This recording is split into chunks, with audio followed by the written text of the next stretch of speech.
Sir, with all your permission, I'm starting this session. It's already 8.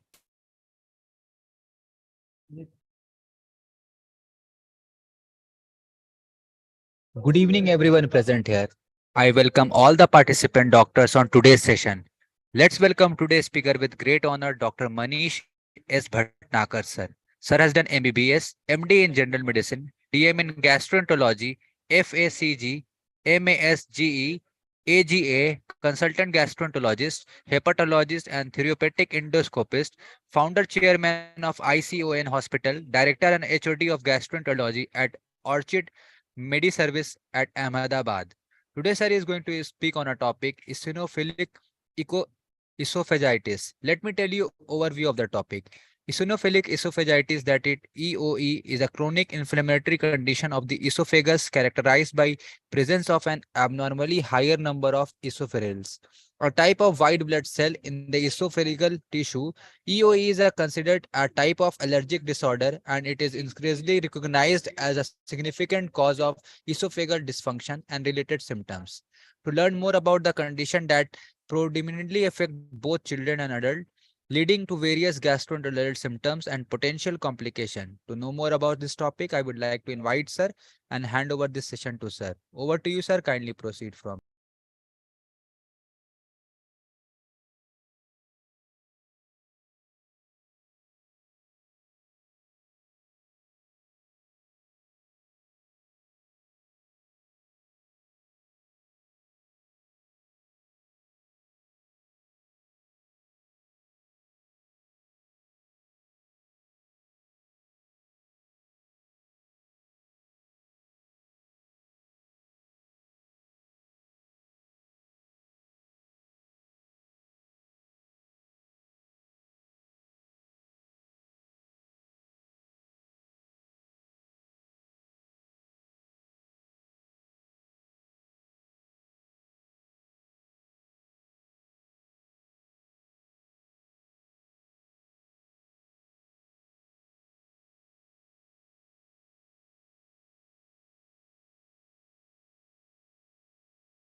I request all the participant doctors to be here patiently. Sir is going to join us in any moment because he is facing some technical issue.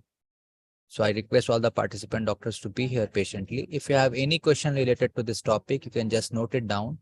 Once sir finishes his lecture, we can deliver this question to sir. Thank you so much.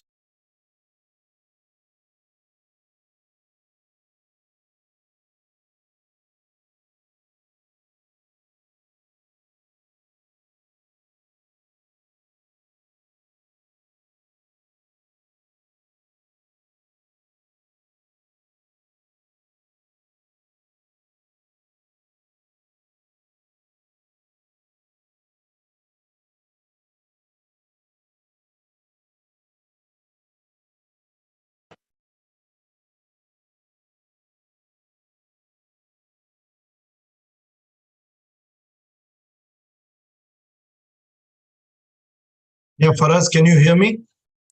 Yes, sir, you are clearly audible.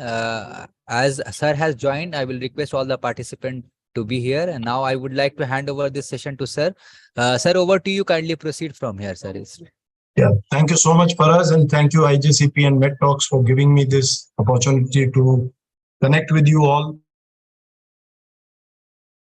this evening, a Monday evening. I'm sure you all had a hectic day. And today we are going to be discussing something which is assuming more and more clinical significance with the passage of time, which is eosinophilic esophagitis. Can I have the first slide? So eosinophilic esophagitis, next please, is something which is a clinicopathological diagnosis. It's a chronic disorder and is clinically recognized by symptoms of esophageal dysfunction.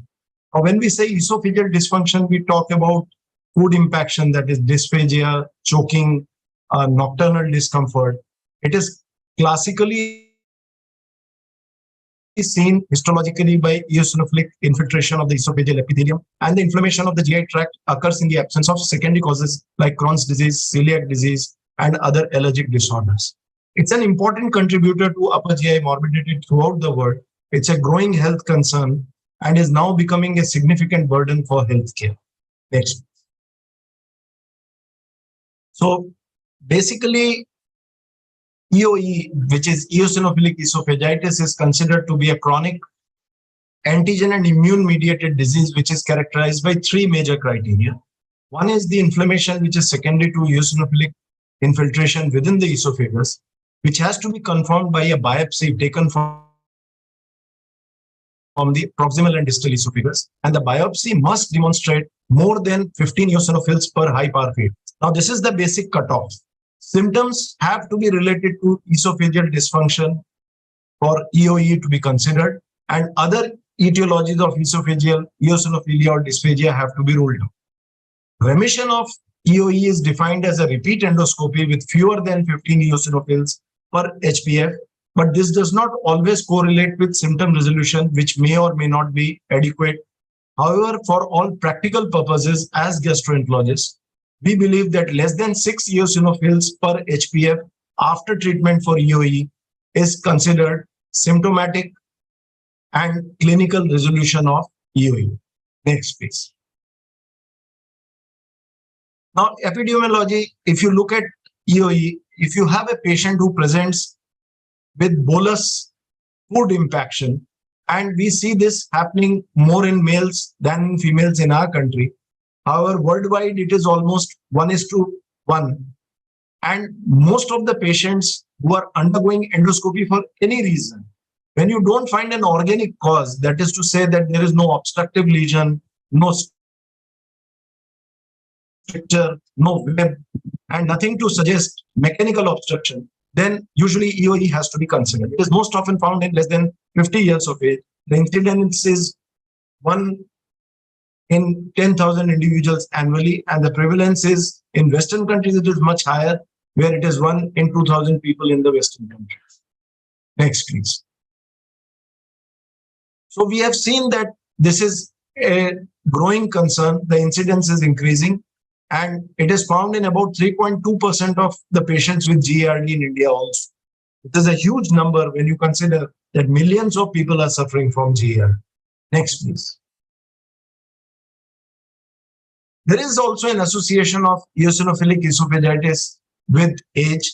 It is seen as a feeding dysfunction, which is more prevalent in children, where there is growth retardation, there is feeding disorder, vomiting, abdominal pain, dysphagia, and food impaction. Anywhere between 14% to 60% of the patients in childhood will have feeding dysfunction, whereas with increasing age, it is food impaction, choking, and dysphagia which becomes more and more prominent. Next, please. So if you look at the etiology, this is a busy slide. I would just want you to focus on a few things.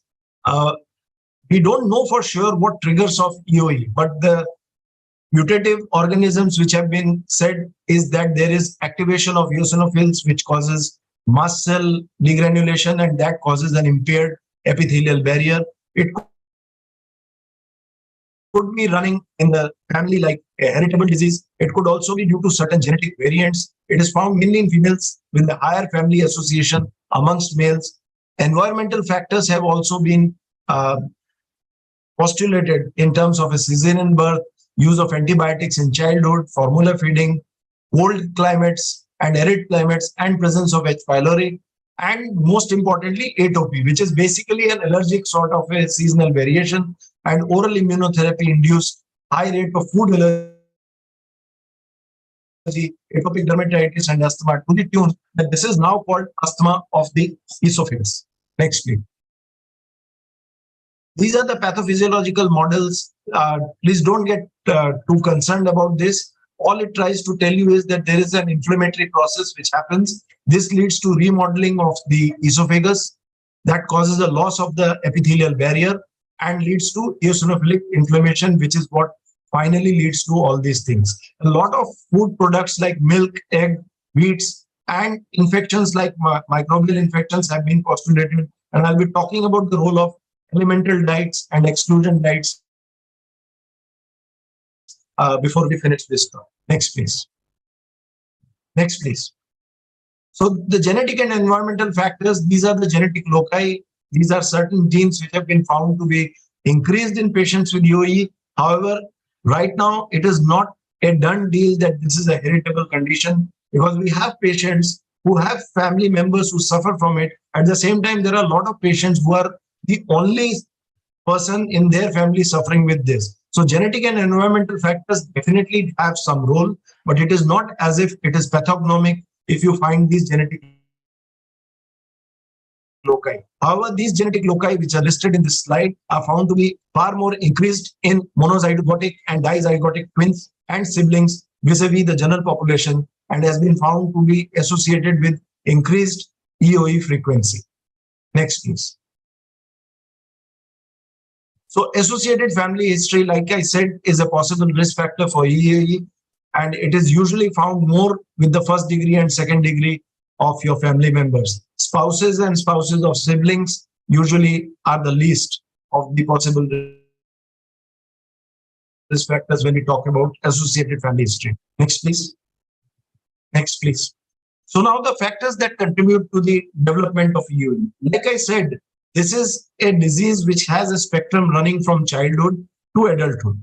In childhood, it presents at feeding problems, vomiting, abdominal pain, occasionally dysphagia and food impaction. These are children who tend to have stunted growth or may have recurrent infections, enteric infections, pneumonitis and all. These patients may also complain of choking. As we progress towards adulthood, it is found that weight loss, abdominal pain, dysphagia, and food impaction. Very, very common that a bolus. People come to us with fish stuck in their esophagus or meatballs stuck, and even vegetables which form a bolus-like ball-like effect, and they come with choking and dysphagia. And these are patients who are found to have rigidity and narrowing of their esophageal lumen due to the aeroallergens, the food allergens, and these patients are then found to show strictures and dysphagia. And it is very, very important that we realize that when we don't find any obstruction per se, and still there is food impaction, you have to think of eosinophilic esophagitis. Next, please. There are early life factors associated with EOE, like I said, early antibiotic exposure, cesarean delivery, maternal smoking, presence of pets, and lot of acid suppression and H. pylori infection. However, these are all adjusted odds ratio. The final word is not yet out. We still consider this to be an autoimmune mediated disease. However, these factors along with heritability probably have some role to play, and we are still awaiting a landmark study which is going on in Denmark, which has been going on for the last 12 years. We expect it to be published soon and will be part of the Cochrane database, where we will get to know what exactly are the triggers which are associated with increased incidence of EOE. Next, please. So now, if we look at what should we be looking at from the treatment point of view, we have to target the key proximal drivers in type 2 inflammation, which is the reason why these patients develop these things. Now, please understand that when there are aeroallergens or food allergens, which are the dietary and environmental triggers which get into the esophagus, they lead to a cascade of inflammatory protein production like TSLP, IL-33, eotaxin-3, IL-5, IL-3, IL-4, and prostaglandins. IgE secretion, which is found in all allergens, also increases, and TGF-beta also tends to increase.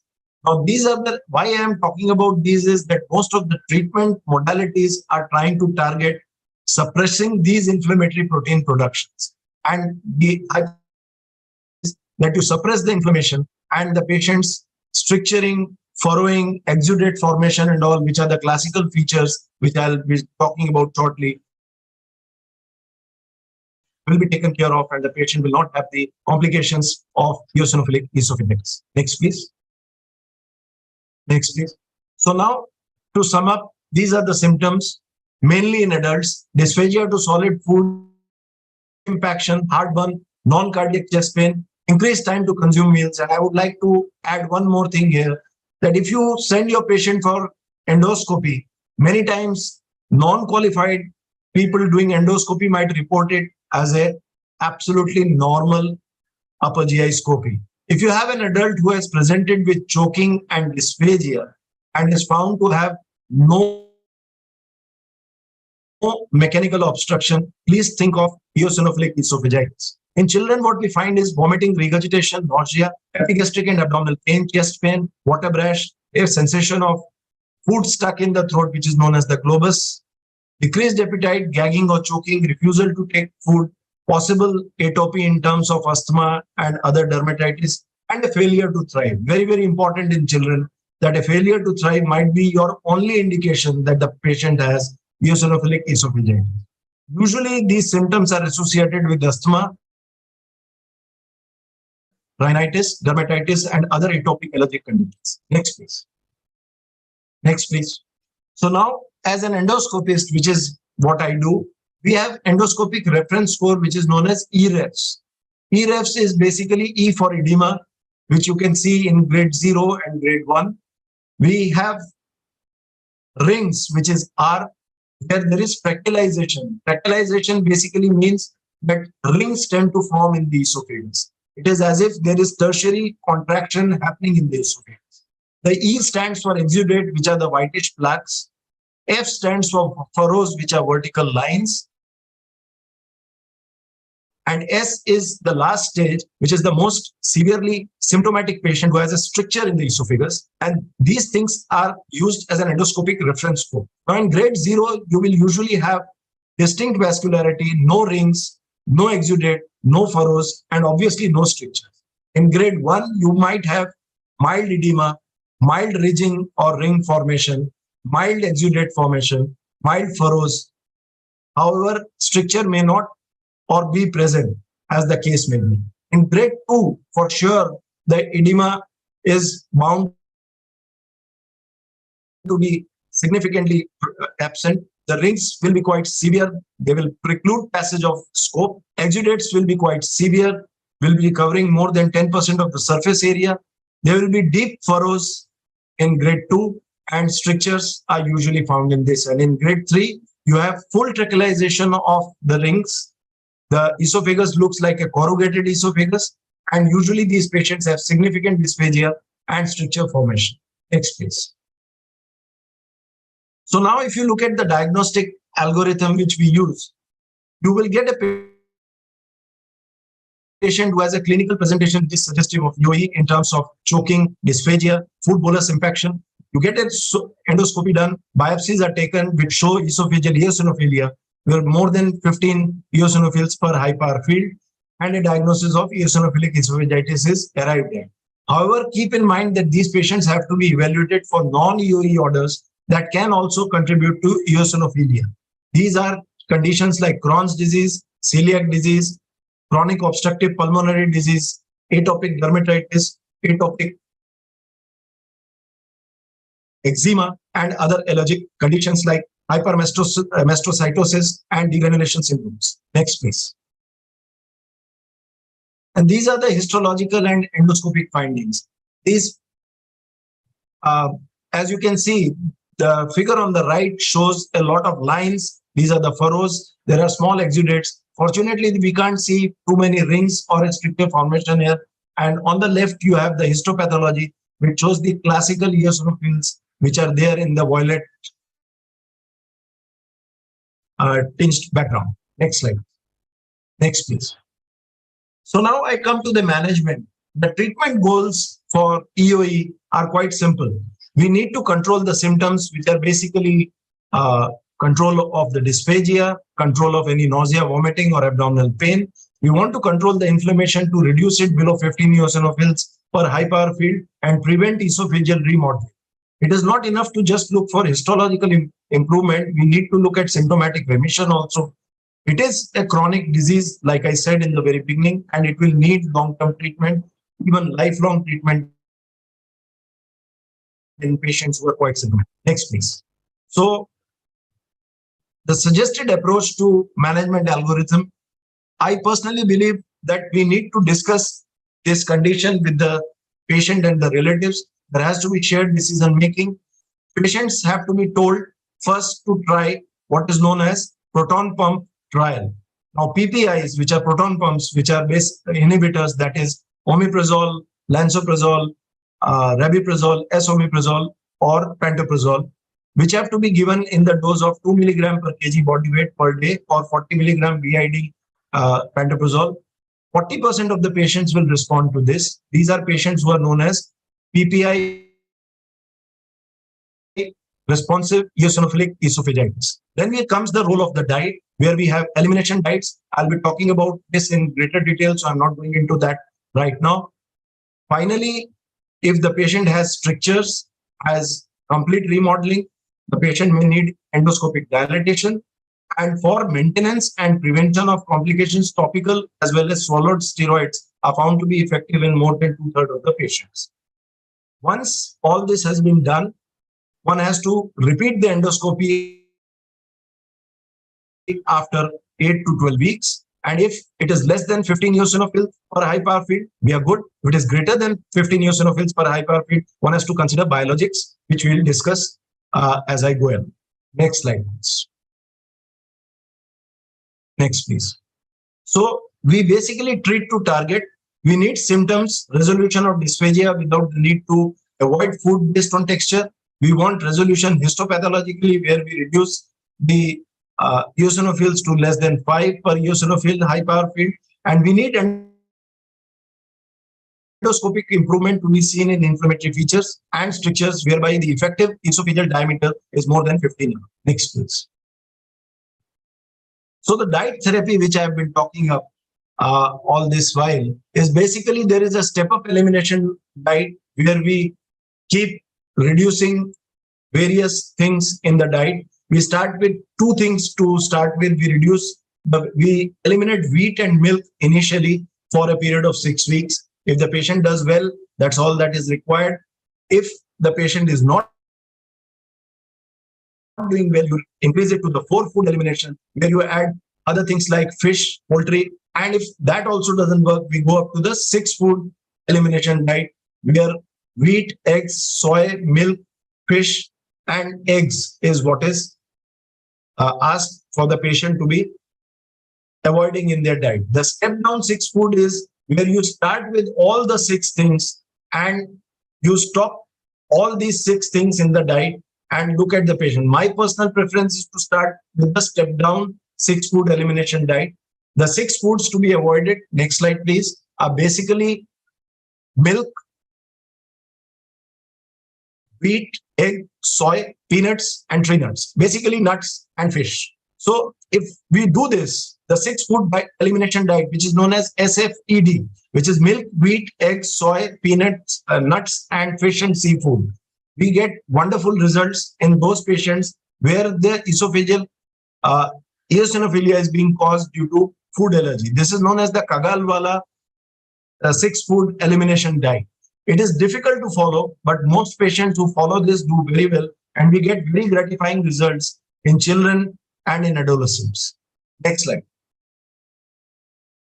Now, after the food elimination diet has been done, suppose it doesn't work, your problems persist. Now we have to look at the other treatment modalities where we want to prevent remodeling of the esophagus, bring down the eosinophil count, also prevent inflammation, and finally prevent stricturing and dysphagia. Next, please. So the complications as have to be kept in mind. Food impaction will be occurring in about half of the patients.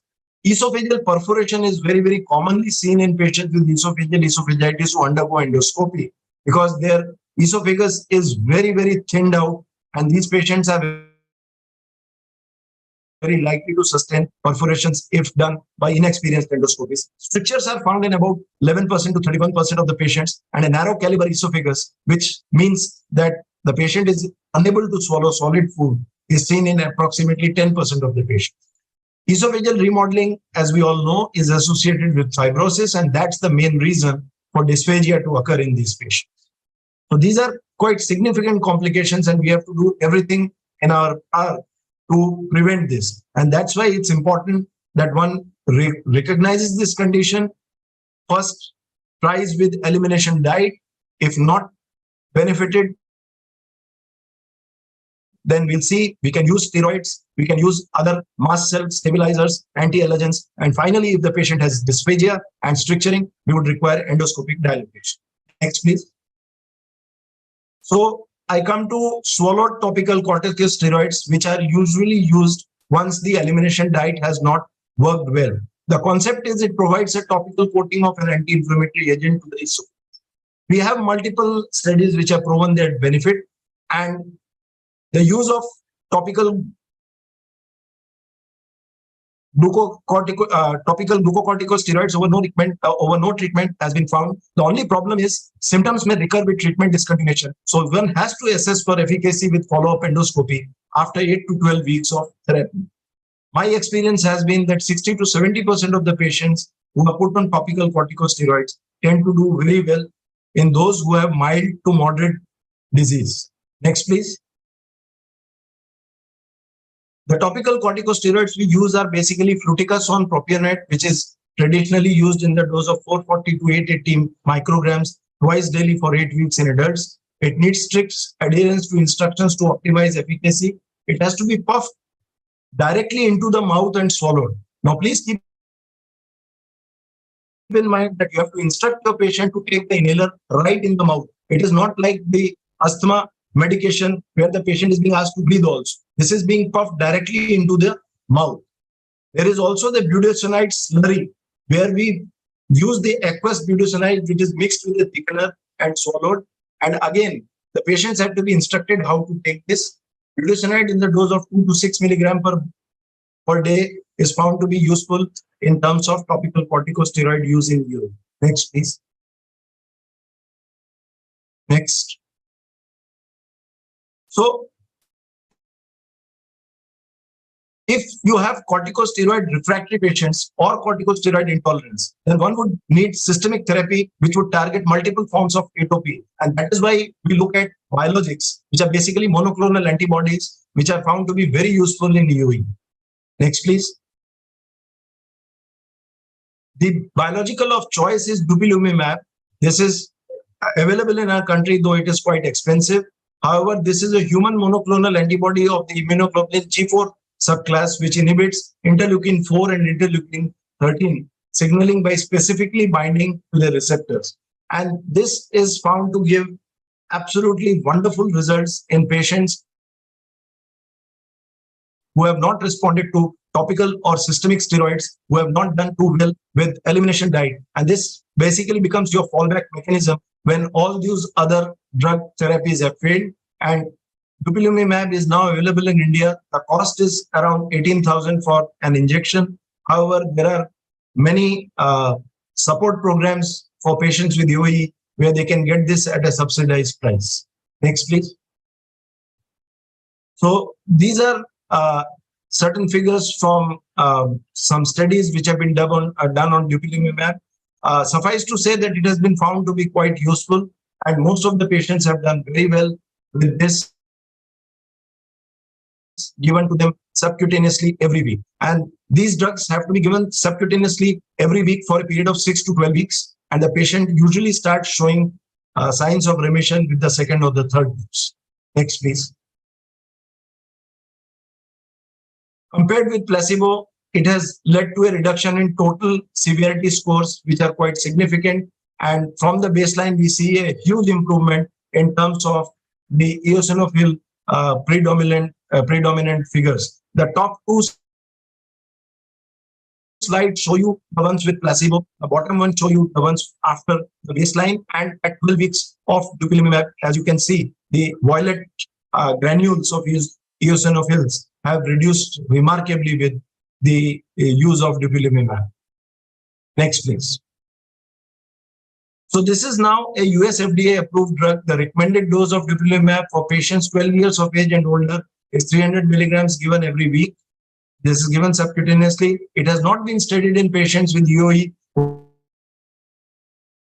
are weighing less than 40 kgs. However, recently a new paper has come out in NEGM which has talked about the use of Dupilumab in children below the age of 15, and most of them were below 40 kgs. This is just one study which has come out. I personally don't use Dupilumab in children or in patients weighing less than 40 kg yet. However, this is a recent study which came out last week only, and it seems to show that it is quite safe and efficacious in that limited subset of patients where it was used.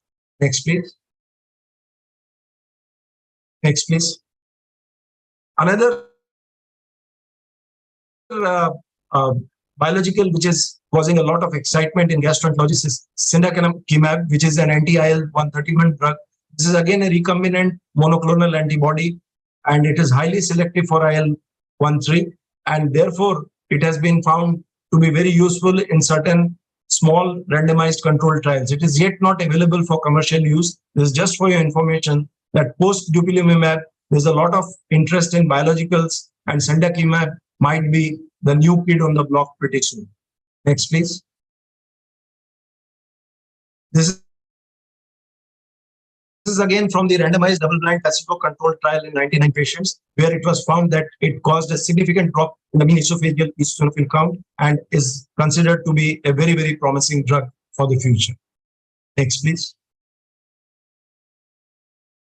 There are other ongoing studies for treatment of EOE and the GI diseases, and I've already talked about Cindacamab and Dupilumab. There is Benralizumab and Etrasimod, which are again in advanced clinical trials. We expect to find these drugs in clinical use soon. The initial reports have shown definite benefit, but of course, this is a study in evolution, and we are waiting for these better drugs to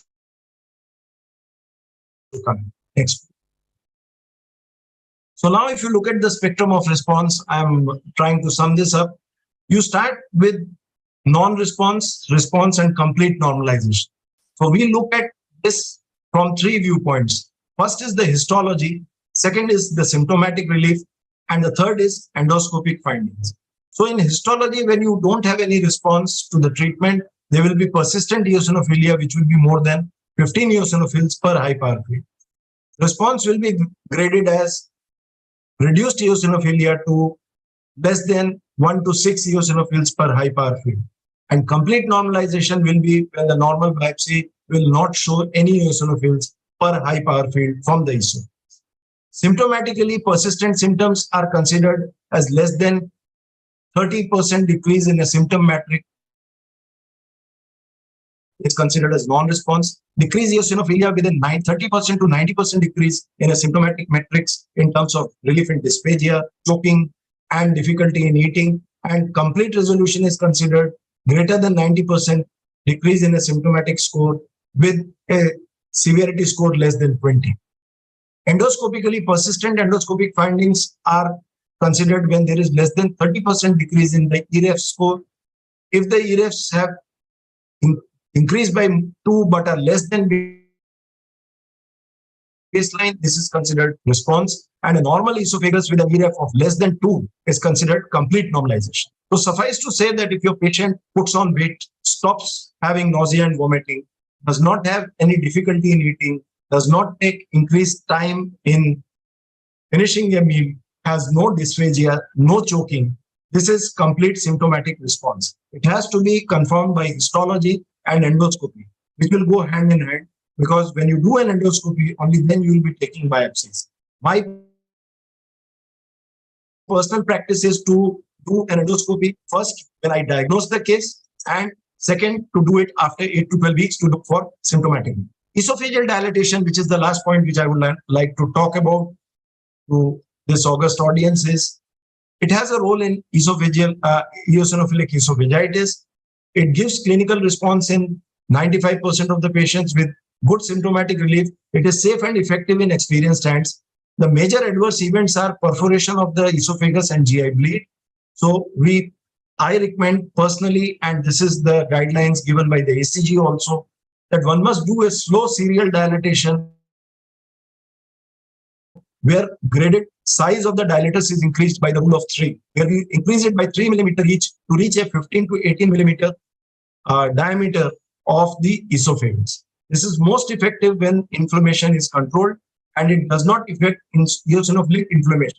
But it will give symptomatic relief in those patients who have strictures and in those patients who have not done well with exclusion diets, have not done well with topical steroids, with cromolyn sodium, with Montelukast and other eosinophil stabilizers, and have symptoms of strictures and dysphagia. Esophageal dilatation is the only recourse, barring the use of biologics, where many times we have seen that the strictures and the dysphagia resolves with the use of biologicals. However, not every patient will afford biologicals, so esophageal dilatation remains a very, very important tool. Only caveat is it needs to be done by experienced hands, and one must be aware that it can lead to esophageal perforation and GI bleed. Next, please. So, to sum up, the differential diagnosis is very important to keep in mind. One can have food impaction due to many other reasons, which might require endoscopic extraction. However, in 30 to 55% of patients with food impaction, EOE is very, very commonly found. Esophageal perforation requiring even resection is something which can happen with perforation when it happens due to dilatation. Strictures are found in about 1/3 of the patients. Narrow caliber esophagus in approximately 10% of the patients, and esophageal remodeling associated with fibrosis is a big challenge in patients with EOE. Next, please. So looking at the prognosis now, before I end, it's a chronic and relapsing condition. It has a persistent symptomatology and inflammation resulting in esophageal stricture formation and functional abnormalities. Anti-inflammatory treatment may limit progression towards esophageal fibrosis and stenosis, and delay in diagnosis is associated with a greater risk for esophageal stenosis. So please keep a high risk of suspicion in your patients with choking and dysphagia, in children who are having difficulty in growing, who have growth stunting, who have inexplicable nausea and vomiting and choking, and have presented to you with weight loss, with a history of dysphagia. Many of these patients may report to have a normal barium swallow. Even a normal endoscopy may be given as a report by inexperienced endoscopists. Please think of EOE. Ask your endoscopist to look at this possibility. Ideally, the endoscopist should take biopsies from the proximal and distal esophagus. And if there are more than 15 eosinophils per high power field, you have the diagnosis of EOE. Next, please. Thank you so much. And if there are any questions from the audience, it will be my pleasure and privilege to take them. Yeah, thank you so much, sir, for giving your valuable time and sharing your knowledge with us and making this session informative one. I definitely think this session knowledge is going to help all the participant doctors on their practice also. Sir, we have received some questions, sir. If you allow, with all your permission, shall we take this question? Yes, please, please. Okay, sir. Thank you so much. And I can see the first question is from Dr. Anurag. He's asking, what is the duration of treatment with PPI, omeprazole, for the kids with EOE? Yeah, very. Thank you for that question, Dr. Anurag. I think that's a very good question you have raised. I think the audience should always keep in mind that before we start doing anything in patients with EOE, they have to be given a trial of PPIs, which have to be for 4 to 8 weeks. The upper limit is 8 weeks. Many patients will report benefit with 4 weeks of therapy also. At the end of 8 weeks, if you have a patient who has responded in terms of symptom relief, this will be considered as PPI responsive eosinophilic esophagitis. This is known as PPI-REE, PPI-RE. And these are patients who may not require steroids and do very well with PPI. But in children, our practice is to give it for 4 to 6 weeks and then to reassess them with a repeat endoscopy and biopsy. If they're doing well, we will taper the PPIs immediately. And they can be reinstituted as and when the child becomes symptomatic. Okay, thank you so much, sir, for explaining it really well. I hope that Dr. Anurag has received his answer. Moving forward, I can see a few more questions are there. We'll be taking another question from Dr. Shweta. She is asking, is eosinophilic esophagitis an autoimmune condition or not? Yes, absolutely. Dr. Shweta, EOE is basically an autoimmune condition because it's an antigen antibody mediated inflammation which happens either due to environmental factors due to food allergy, or due to some aeroallergens. And definitely right now, the fact that monoclonal antibodies and mast cell stabilizers like cromolyn and steroids, which are basically anti-inflammatory and also have an autoimmune modulatory effect, are found to be useful, also support this hypothesis that EOE is basically an antigen antibody mediated autoimmune condition. Thank you so much, sir, for answering it. I can see, sir, a couple of questions are there. Another question is from Dr. Subramaniam. He is asking, is it possible that EOE is related to asthma? Very good question, Dr. Subramaniam. I don't think EOE is related to asthma, but asthma is also part of an atopic process. It's part of an allergic process. Not all asthmas are due to allergies, but a large part of asthma gets triggered due to allergies. Now, these are usually aeroallergens, and they could also be certain food allergens which can precipitate asthma. So what we have definitely found is that 1/3 of the patients of EOE also have other atopic allergic conditions like eczema, dermatitis, and asthma. So there is a definite correlation and coexistence of these two drugs, these two conditions. However, it would be wrong to say that any patient of asthma is going to have EOE and vice versa. However, 1/3 of the patients of EOE do have asthma. It may not be very severely symptomatic, but they do have evidence of history of asthma. So these are coexisting conditions. They tend to coexist with each other because both of them get triggered by aeroallergens and are definitely part of an allergic spectrum. Thank you so much, sir, for explaining it really well. We will be taking last question from today's session, sir, and it is from Dr. Hitesh Agarwal. He's asking your opinion on whether oral immunotherapy, that is OIT, may cause eosinophilic esophagitis or not. Well, oral immunotherapy can definitely lead to eosinophilic esophagitis in the right setting. Basically, because any therapy can cause an idiosyncratic allergic reaction to be triggered off. And basically, in EOE, we do not know what is the initial trigger. There are multiple hypotheses that it could be a food allergy, it could be some sort of allergen, it could be something to do with antibiotic usage. So definitely the short answer to your question, Dr. Agarwal, is that yes, that is possible. However, we do not see that very frequently. Of course, EOE is not a very common condition. In the whole year, we'll probably see 30-35 patients. That's also because many patients go under the radar. Many patients do not actually seek medical aid. This disease tends to wax and wane, so the patient may not be symptomatic always and may not exactly end up with a diagnosis many a times. So please keep in mind that if you have started OIT and your patient is showing signs, please get them tested, get their biopsy taken. If the eosinophils are high, you'll have your diagnosis. However, it's not a straight linear correlation. It's more of an idiosyncratic reaction. Yeah, thank you so much, sir, for sharing your experience and answering all the questions, sir. I hope all the doubts related to this topic of the participant has been clear. So we don't have any questions, sir. As there is no more questions, sir, with all your permission, shall we conclude this session? Yeah, definitely, Faraz. Thank you so much. And thank you to all the colleagues who have joined me today. I hope you've had a stimulating interaction. Thank you so much. Good night. Welcome, sir, and hope to see you again with different topic in future, sir. Till then, take care of yourself. And thank you so much once again for taking out your precious time on our platform, sir.